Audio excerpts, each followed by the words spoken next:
Everyone, I hope आप सभी लोग बहुत अच्छे होंगे और उतनी ही बेहतर तरीकों से आप सभी लोगों की पढ़ाई चल रही होगी। तो भाई आपके फिजिक्स की 5 अंक 3 अंक की निचोड़ सीरीज के बाद हम जो है देखने वाले इस वीडियो में 2 अंक वाली आपके निचोड़ सीरीज में।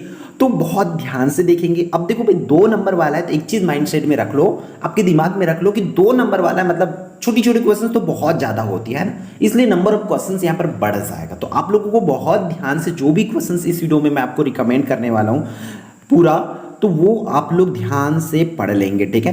तो इस वीडियो को आने में थोड़ा सा लेट इसलिए हुआ क्योंकि सर जो है आर्यन सर जो इस पेपर को शेड किए आप लोगों को पता है ना, आर्यन सर जो है अभी एग्जाम्स में थोड़ा सा इंगेज्ड थे, इस वजह से ये पेपर ये क्वेश्चन जो है सेट नहीं कर पाए थे, ठीक है। उनसे बात हुआ तो उन्होंने यही रिप्लाई किया मुझे, ठीक है। तो देखो अब जो है बढ़ते हैं, फिलहाल आप लोगों के लिए बहुत मेहनत से सर ने जो बनाया तो देख लेते हैं कि क्या की क्वेश्चंस आखिर आप लोगों के लिए इसमें रखा गया है, क्या की क्वेश्चन जो है इस बार की बोर्ड एग्जाम 2025 के लिए इंपॉर्टेंट है, क्या जो है इस बार के एग्जाम में आने वाला है, ठीक है। तो बाकी विषय का भी मिल जाएगा, पहले तो इसको बहुत ध्यान से देख लीजिए। अगर आपको बाकी विषय का चाहिए तो भाई शेयर जरूर करें, क्योंकि मेहनत करते हो तो हमारी एक ही लालच होती है व्यूज की। व्यूज मतलब ज्यादा, जितनी ज्यादा बच्चों तक पहुंचता है उतना ही यकीन मानो अंदर से खुशी होती है और 1 घंटा एक्स्ट्रा जग के काम करने की जुनून आती है। इसलिए शेयर जरूर कीजिए, क्योंकि जितना ज्यादा बच्चों तक पहुंच पाओगे वैसे ही आपके लिए फिर आगे भी वीडियोस आएगी। सैंपल पेपर भी जैसे आपने 10th का कराते हैं वैसे ही आप लोगों के लिए भी कराया जाएगा। वो सब कुछ आप लोगों के ऊपर है, इसलिए शेयर जरूर कीजिए। देखो यूनिट 1 से क्वेश्चंस आना है। यूनिट 1 में चैप्टर नंबर 1 और चैप्टर नंबर 2 वैद्युत आवेश एवं क्षेत्र, स्थिर वैद्युत विभव तथा धारिता यहां से पूछे जाएंगे, ठीक है। अब देखो दोनों मीडियम के लिए कर रहे हैं, सोचो कितनी मेहनत लगती है दोनों मीडियम के लिए चीजें को करना है ना, इसलिए अच्छे से करते चले। आप लोगों को भी अब मेहनत की जरूरत है। आवेश के क्वांटीकरण से क्या तात्पर्य है, what is mean by quantisation of charge, ठीक है। फिर आगे बढ़ते, दूसरा क्या बोला जा रहा है, what is the movement of electric dipole, right it's SI unit with वैद्युत द्विध्रुव का आघूर्ण क्या है, इसका एसआई मात्रा क्या है उसको लिखना होगा। फिर थर्ड क्वेश्चन की बात करें तो वैद्युत फ्लक्स को परिभाषित कीजिए तथा इसका एसआई मात्रक लिखे, या सदिश है या अदिश, इस तरीके से आप लोगों को बताना होगा। देखो एक चीज आपको समझ में आ रही होगी कि हम सिर्फ 3 ही क्वेश्चन देखे और उस एक क्वेश्चन के अंदर में कितनी क्वेश्चन डाला गया, इसलिए ध्यान से पूरी चीजों को पढ़ोगे। उस भौतिक राशि का नाम बताइए जिसका एसआई मात्रक जो है, एसआई यूनिट जो है न्यूटन प्रति कूलाम है, या सदिश है या अदिश, उसको आपको बताना है। फिर 5th क्वेश्चन, उस भौतिक राशि की परिभाषा लिखिए, परिभाषा तथा विमी सूत्र लिखिए जिसका मात्रक फैरेड है। देखो पूरी सस्पेंस वाली बात है तो बहुत ध्यान से डीप पढ़ना पड़ेगा आप लोगों को। मैं तो बोलूंगा पूरी तरीके से पढ़ लो, आप लोग सिलेबस कंप्लीट करो, उसके बाद इन क्वेश्चंस को करो, क्योंकि डायरेक्ट क्वेश्चंस पर जाओगे तो सिर्फ आपके क्वेश्चंस की प्रिपरेशन होगी और थोड़ी बहुत चेंज हुआ तो फिर आप लोगों का इधर से उधर हो जाएगा। इसलिए ध्यान से इन क्वेश्चंस को करने से पहले तो मैं तो बोलूंगा सिलेबस कंप्लीट कर लो, आपके पास जो भी चीजें हैं, क्लास नोट वगैरह बनवाए होंगे स्कूल टीचर, उसको कर लो और इन क्वेश्चंस की फिर बाद में आकर के प्रैक्टिस करो, बन रहा है कि नहीं बन रहा है, फिर आप उन्हीं क्वेश्चंस की तैयारी करो जो आपसे नहीं बन रहा है। कूलाम के व्युत्क्रम वर्ग का नियम लिखिए, धातु का परावैद्युतांक क्या है ये लिखिए। फिर विद्युत द्विध्रुव की स्थितिज ऊर्जा से क्या समझते ये बताना है। फिर 6 क्या बोला जा रहा है, धारिता का आपको कैपेसिटेंस का एसआई मात्रक लिखना है। फिर विद्युत प्रवणता आपका पोटेंशियल ग्रेडियंट क्या है उसको आपको बताना है और उसका यूनिट जो है आप लोगों को लिखना होगा। फिर वैद्युत विभव क्या है, इसका एसआई मात्रक तथा विमी सूत्र लिखना है, या अदिश है या सदिश है। इसी तरह देखो हर साल के क्वेश्चन इसमें डाला गया, पिछले 5 साल के प्रश्न, क्योंकि आपको पता है इसके निचोड़ है, मतलब आपको इससे बाहर का नहीं जाना है लगभग पूरी, मतलब आपको पीवाईक्यू नहीं करना पड़ेगा। मॉडल पेपर में लगभग इन्हीं से क्वेश्चंस बनना है, देख लेंगे आप लोग, ठीक है।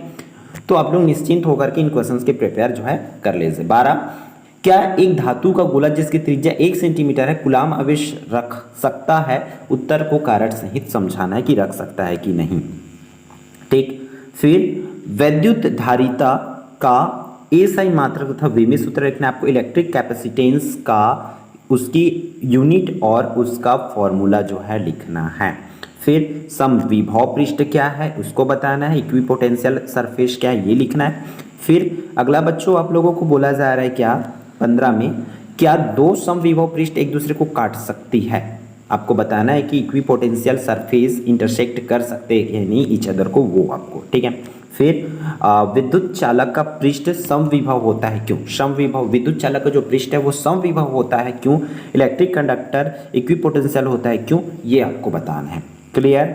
फिर 17 नंबर के क्वेश्चंस में क्या बोला जा रहा है? ये फर्स्ट यूनिट का एक क्वेश्चन है, मतलब सिर्फ 2 चैप्टर्स, क्योंकि 2-2 नंबर वाले क्वेश्चंस आपको बहुत ज़्यादा करना ही पड़ेगा। ठीक है, वो तो आपको 10th में भी करते आए थे, है ना, इस क्लास में भी करना पड़ेगा।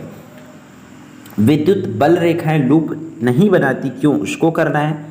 फिर विद्युत रेखाएं एक दूसरे को नहीं काटती, electric lines not cross each other क्यों? उसको बताना है। फिर आपको fundamental charge and what is it's value, वो बताना है कि मूल आवेश क्या है, इसका मान कितना होता है, ये आपको करना होगा। फिर प्रश्न क्रमांक 20वां देख लेते हैं। आवेश संरक्षण का नियम क्या है? एक उदाहरण दीजिए। What is the law of conservation of charge, give an example. Clear? फिर 21वां पे चले जाओ।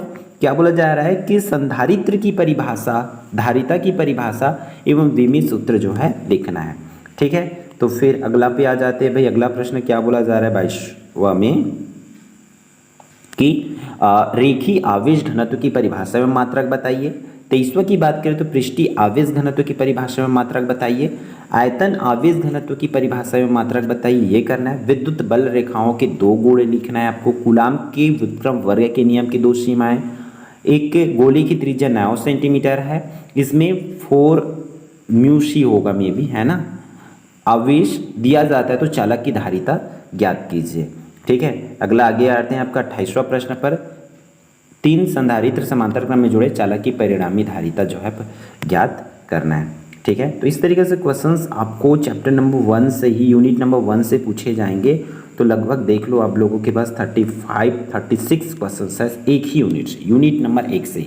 तो इतने क्वेश्चंस को कर लेते हो तो अब देखो मेहनत तो लगेगा भाई। आप बुक में आप खुद देखोगे इतनी सारी क्वेश्चंस, आप परीक्षा बहुत सारा रखे हो तो इतनी सारी क्वेश्चंस है, तो उसमें से छटेगा तो वो तो रहेगा ही रहेगा। क्योंकि निचोड़ को आप लोग जानते हो, निचोड़ में नंबर ऑफ क्वेश्चंस बढ़ जाते हैं, क्योंकि हम नहीं चाहते कि इससे बाहर की कोई क्वेश्चंस आए, है ना। तो जो भी इंपॉर्टेंट लगती है या प्रीवियस ईयर में जो आ रखी है या आने लायक जो है, सबको इसमें डाला जाता है। ठीक है, यूनिट नंबर 2 से वही लगभग 25 से 30 क्वेश्चंस होना चाहिए। यहाँ से भी देख लेते हैं, कम होगी तो अच्छी बात है आप लोगों के लिए, है ना।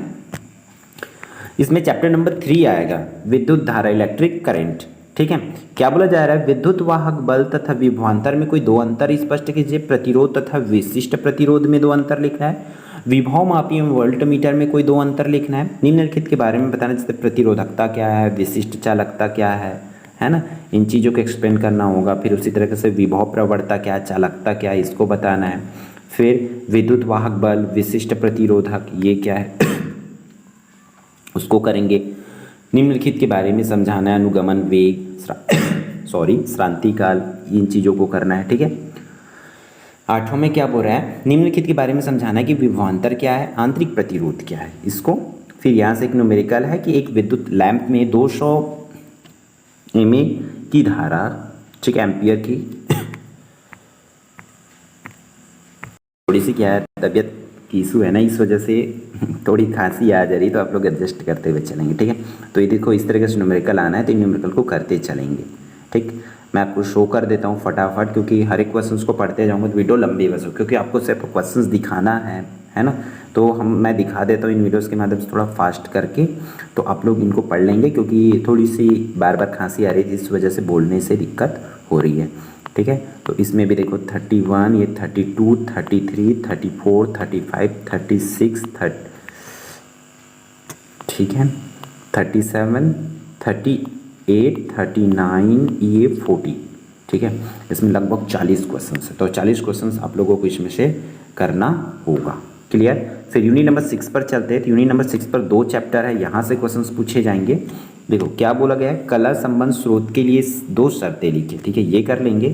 फिर यंग के व्यतिकरण संबंधी प्रयोग, उपकरण को पानी में डुबा दिया जाए तो फ्रिंज की चौड़ाई क्या प्रभाव पड़ेगा, उसको आपको बताना होगा। ठीक है, उसी तरह कला संबंध स्रोत किसे कहते हैं, पानी की सतह पर तेल की बूंदे की पतली फिल्म पर श्वेत प्रकाश डालने पर सुंदर रंगीन दिखाई पड़ती है, कारण बताना है ना। तो इसी तरीके से क्वेश्चंस आपको पूछे जाएंगे, तो दोनों मीडियम के बच्चे ध्यान से इन क्वेश्चंस को कर लेंगे।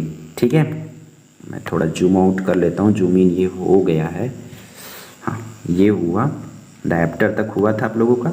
ठीक है, ये रहा क्वेश्चंस, तो इन क्वेश्चंस को आप नोट कर लेंगे ध्यान से भाई। ठीक है, और हम इसकी शॉर्ट वीडियो के माध्यम से इन क्वेश्चंस को इंस्टाग्राम में डाल देंगे, तो वहाँ से भी आप लोग इसको देख पाओगे और इंस्टा को सेव करके रखोगे तो क्वेश्चंस आपके पास हमेशा जो है रहेगा। ठीक है, तो ये रहा आपके पूरे क्वेश्चंस। ठीक है, जहाँ से आपके 2 नंबर वाले क्वेश्चन जो है पूछे जाएंगे। ठीक है, तो इस वीडियो में इतना ही, फिर हम मिलते हैं आने वाले इंपॉर्टेंट वीडियो में।